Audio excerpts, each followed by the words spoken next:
Mega ఫ్యామిలీలో పవన్ కళ్యాణ్కు చిరుకు gap ఉందన్న రూమర్లు చాలా రోజులుగా వినిపిస్తున్నాయి. ఈ వార్తలకు బలం చేకూర్చేలా పవన్, చిరుతో పాటు చెర్రీ ఇతర మెగా హీరోల సినిమాలకు సంబంధించి ఏ ఫంక్షన్లకు హాజరు కావడం లేదు. చివరకు తన అన్న 150వ సినిమా ఖైదీ నెంబర్ 150 ఫంక్షన్కు కూడా రాని పవన్ సప్తగిరి లాంటి హీరోల ఆడియో ఫంక్షన్కు వెళ్లి ఇండస్ట్రీని ఆశ్చర్యపరిచాడు.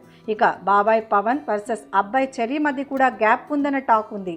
ఇదే క్రమంలో వీరిద్దరి మధ్య మరో ఇంట్రెస్టింగ్ ఫైట్కు తెరలేచింది. ఈ ఏడాది దసరా పండుగ సందర్భంగా టాలీవుడ్ బాక్సాఫీస్ వద్ద బాబాయ్ పవన్ వర్సెస్ అబ్బాయి చెర్రీ మధ్య ఫైట్ జరగనుందని తెలుస్తోంది. ప్రస్తుతం చెర్రీ సుకుమార్ డైరెక్షన్లో నటిస్తున్న సినిమాను దసరాకు రిలీజ్ చేయాలని ప్లాన్ చేస్తున్నారట.